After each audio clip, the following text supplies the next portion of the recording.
Semangat pagi, kembali lagi bersama kami tim LSS. Kali ini kita akan membahas tentang modul pengenalan Total Productive Maintenance atau biasa disingkat TPM. Sekarang kita akan membahas tentang bagaimana mengimplementasi TPM. Untuk mengimplementasikan TPM ada 12 step yang harus dilakukan, terdiri dari yang pertama adalah preparation. Dalam preparation beberapa sudah disebutkan sebelumnya.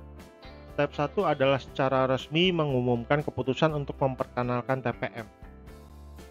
Yang step kedua adalah TPM diperkenalkan melalui pelatihan dan kampanye. Ketiga, membuat organisasi promosi TPM yang tadi sudah disebutkan. Step 4, menetapkan kebijakan dan tujuan dasar TPM. Step 5, mempersiapkan master plan. Setelah persiapan itu dilakukan, kita lakukan introduction atau rollout, kick off TPM initiative yang sudah kita lakukan beberapa bulan yang lalu.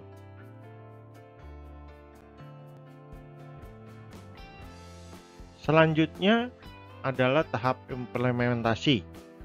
Bagaimana urutan sebaiknya dijalankan yang sesuai dengan pilar yang terdapat dalam TPM. Step 7 adalah membangun budaya perusahaan yang akan memaksimalkan efektivitas, meliputi individual kaizen atau focus improvement, autonomous maintenance, berikutnya ada plan maintenance, training and development.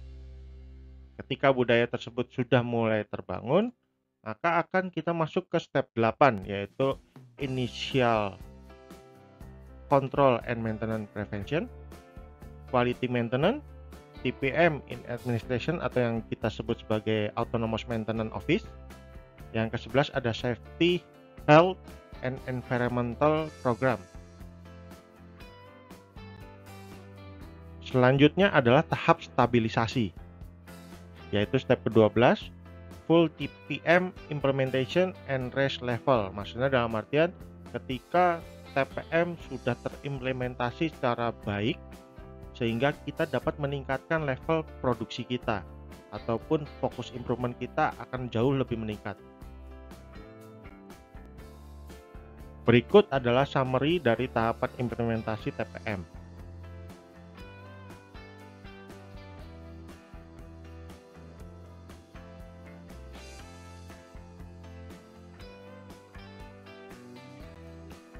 Jika kita berbicara apa manfaat TPM bagi perusahaan selain dari meningkatkan produktivitas atau efisiensi. Maksudnya adalah apakah dengan menjalankan TPM, perusahaan dapat meningkatkan penjualannya ataupun meningkatkan brand image-nya.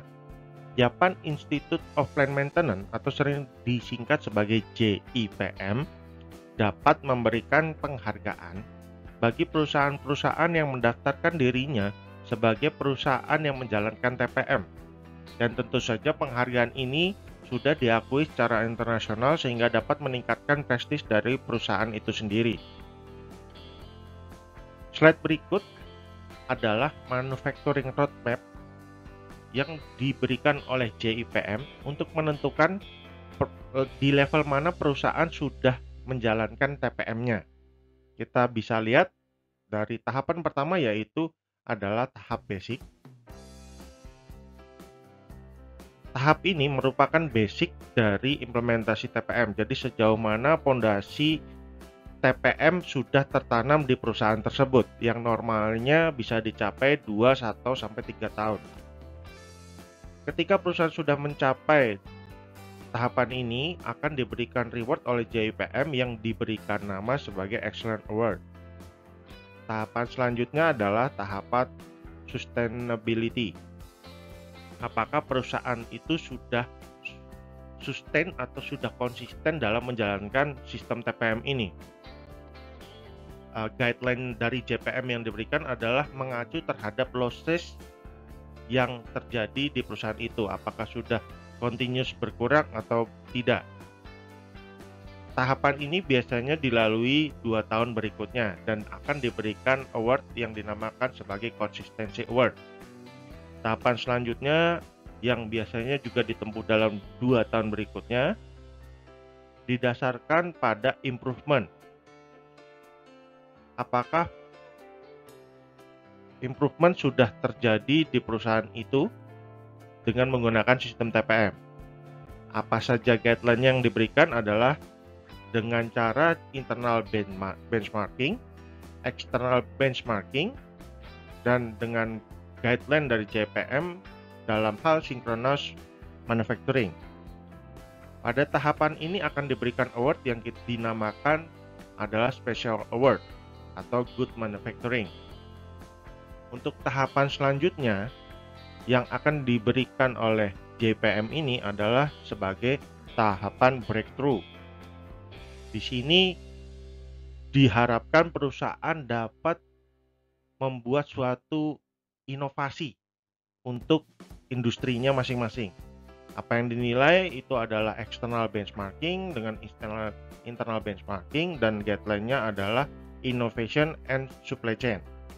Jika perusahaan itu dapat melampaui tahapan ini, fase keempat ini, maka akan diberikan award yang dinamakan sebagai World Class Manufacturing.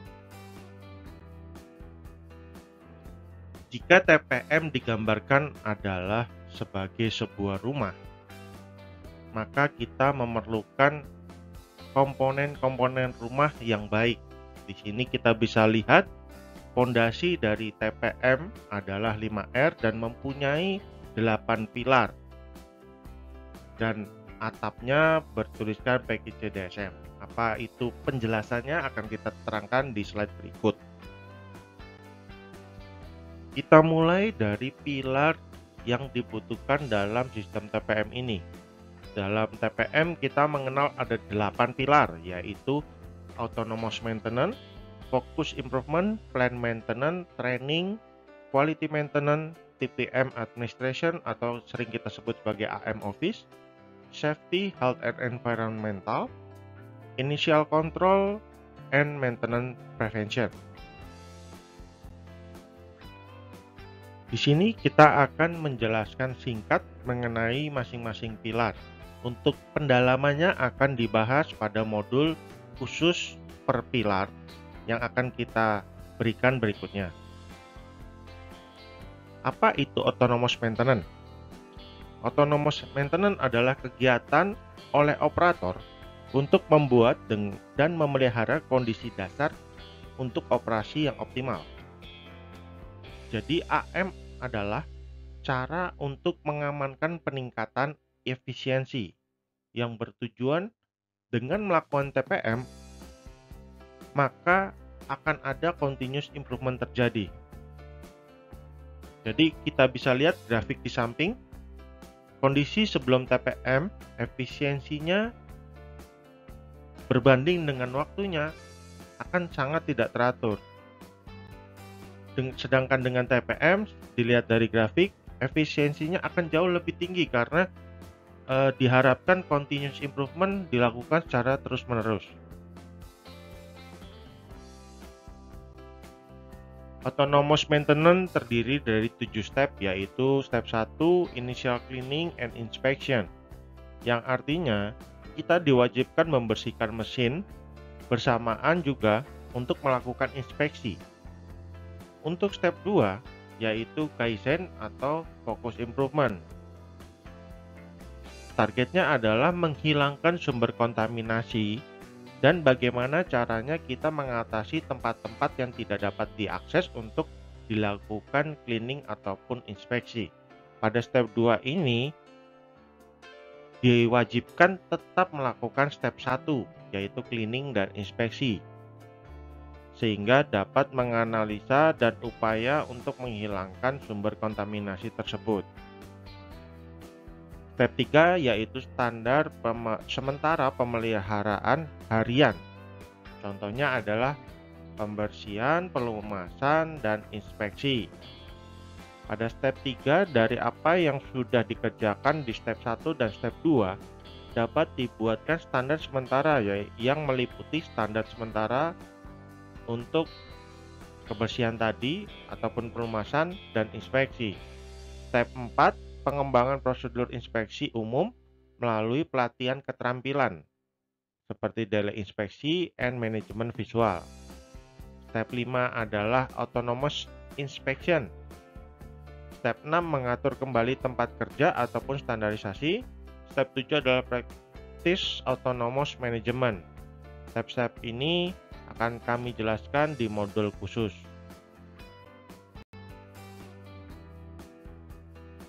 Pilar yang kedua adalah focus improvement. Dalam pilar ini, semua kegiatan analisa yang memaksimalkan efektivitas keseluruhan peralatan, proses, dan instalasi melalui penghilangan losses tanpa kompromi dan peningkatan kinerja. Dalam focus improvement ini terdapat 9 step focus improvement dalam menganalisa sebuah masalah. Ini adalah salah satu contoh bentuk dari focus improvement.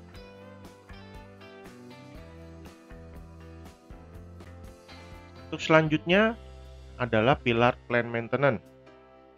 Aktivitas yang ada di pilar plan maintenance ini antara lain, pertama, mengurangi masa pakai spare part yang tidak menentu dengan cara mensupport step autonomous AM di step 1, 2, 3 dan basic maintenance system. Support AM ini digunakan mengembalikan kondisi mesin ke kondisi normal. Aktivitas kedua yaitu memperpanjang masa pakai spare part dengan cara plan maintenance step 6 atau general inspection and corrective maintenance, maintenance calendar, machinery historical, part for control, lubrication management dengan sistem RCM, reliability center maintenance, dan diwajibkan kita harus mengetahui equipment kita, mesin kita, dan harus membagikan pengetahuan tersebut ke yang lain, khususnya support AM tadi, untuk menjalankan perawatan mandiri yang bisa dilakukan sehari-hari. Aktivitas ketiga adalah mengembalikan normal deterioration secara periodik. Kita bisa tahu bahwa setiap spare part mempunyai masa waktu pakai yang tertentu masing-masing, sehingga dalam waktu tertentu tersebut tugas plan maintenance ini bagaimana caranya mengembalikan ketika masa umur spare part itu sudah melewati masa pakai ke menjadi kondisi normal. Ini akan dilakukan di PM Step 5 Autonomous Inspection untuk menetapkan periode dan cara untuk merekondisinya.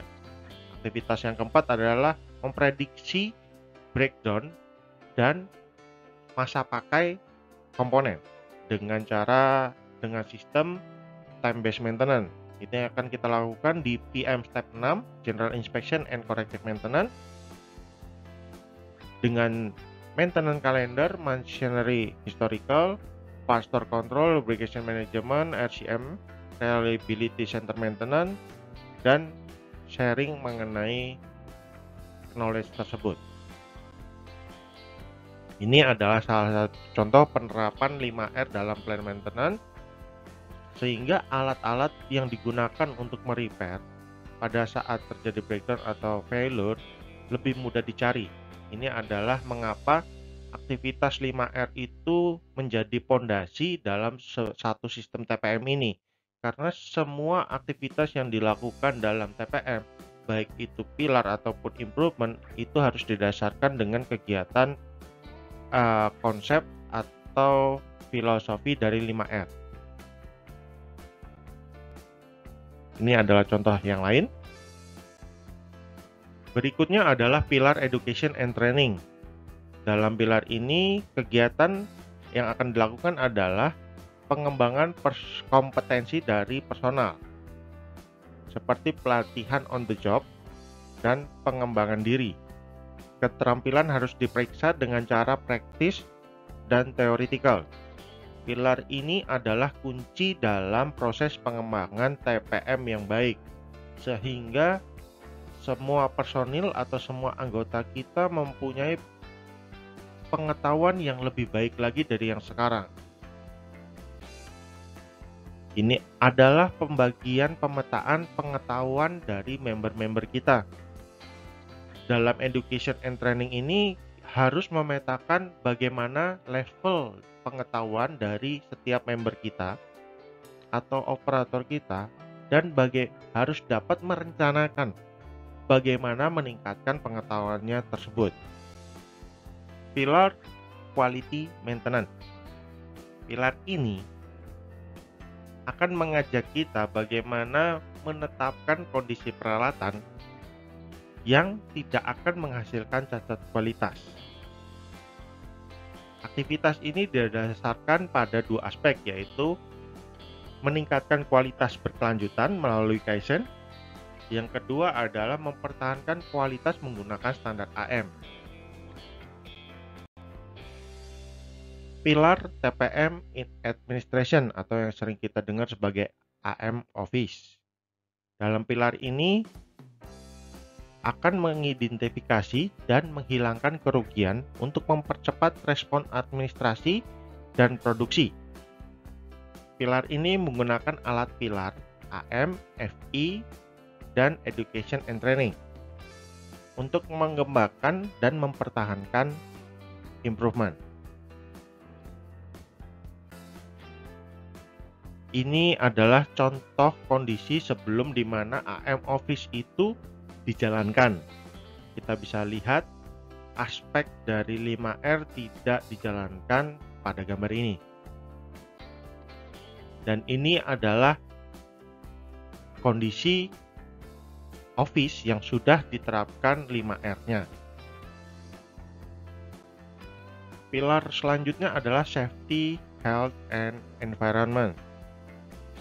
Serangkaian kegiatan yang berfokus pada perilaku orang menuju keselamatan dan pengelolaan kepemimpinan. Pilar ini didasarkan pada kegiatan pilar lainnya seperti Focus Improvement,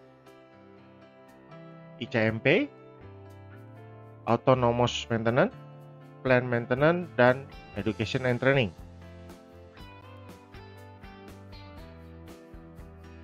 Untuk pilar terakhir adalah Initial Control and Maintenance Prevention. Pada pilar ini kita akan diajak untuk mengurangi waktu dari initial development dari awal ke full scale production, dan untuk mencapai startup yang tidak ada gangguan dan sudah benar dari awal.